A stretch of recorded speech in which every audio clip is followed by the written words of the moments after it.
नमस्कार. तुम्हा सर्वांना 77व्या भारतीय प्रजासत्ताक दिनाच्या खूप खूप शुभेच्छा. मी डॉक्टर आकाश किरण सोमवंशी, अस्थिरोगतज्ञ, वेदांता हॉस्पिटल शिरूर. आज आपण एव्हियन हिप म्हणजे अवॅस्क्युलर necrosis of heap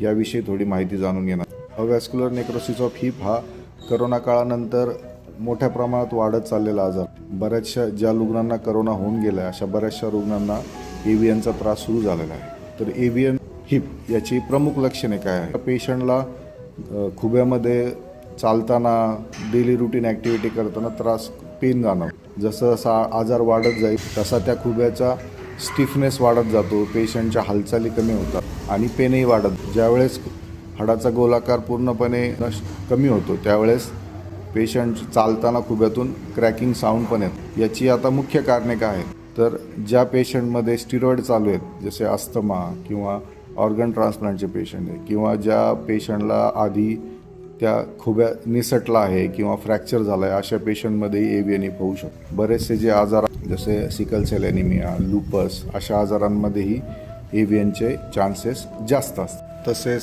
alcohol, cigarette, तंबाखू हेही एव्हियनचं एक मुख्य कारण आहे. एव्हियनच्या प्रामुख्याने 1 पासून 4 पर्यंत स्टेजेस,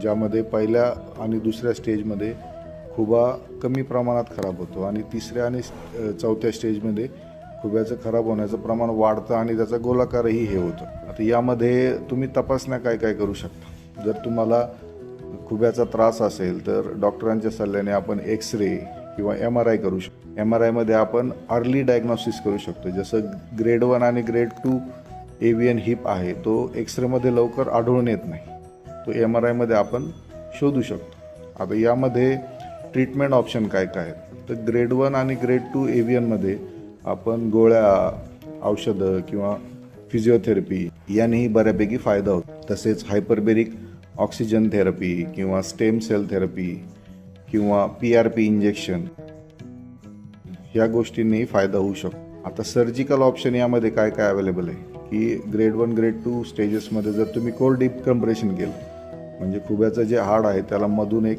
छोटंसं ड्रिल मारून रक्तवाहिन्या वाढण्यासाठी जागा केली जाते, त्याला कोर डिकम्प्रेशन म्हणतात. तसेच आजार खूप जर बळावला असेल, खूप जास्त त्रास असेल तर आपल्याला हिप रिप्लेसमेंट म्हणजे पूर्ण सांधा बदलण्यात येतो. असे ट्रीटमेंट ऑप्शन आहे. आता जनरली काय होतं की आपण पेशंटचं MRI करतो, पेशंटला एव्हियन हिप डायग्नोस होतो, पेशंट एकदम घाबरून जातं. तर माझं सगळ्यांना सल्ला आहे, जे एव्हियन हिपचे पेशंट असतील त्यांनी घाबरून जाण्याचं कारण नाही, कारण आता ह्या आजारावर बऱ्यापैकी चांगले उपचार आहेत. सर्वप्रथम तर माझा असा सल्ला असेल की तुम्ही एव्हियन हिप डायग्नोज झाल्यानंतर लगेच ऑपरेशनचा निर्णय घेण्यापेक्षा तुमचा जो नॅचरल खुबा आहे तो जितक्या वर्ष तुम्हाला टिकवता येईल, 4 वर्ष 5 वर्ष तेवढा टिकवला पाहिजे. म्हणजे जे लोक डॉक्टर ऑपरेशन सांगतात ते चुकीचे असं मी म्हणत नाही. खुबा म्हणजे फक्त हाडं नाही आहे, स्नायू पण आहेत. तुम्हाला जर खुबा टिकवायचा असेल तर तुम्हाला त्याचे डॉक्टरांच्या सल्ल्याने ट्रीटमेंट घेणे, तसेच त्याच्या आजूबाजूचे जे स्नायू आहेत त्याचे व्यायाम चालू ठेवणे. कारण तुम्ही फक्त ट्रीटमेंट घेत राहिले आणि आजूबाजूचे स्नायू कमकुवत झाले तर भविष्यात जाऊन जेव्हा तुमची हिप रिप्लेसमेंट होईल त्यावेळेस तुम्हाला चालण्याला त्रास होऊ शकतो. धन्यवाद.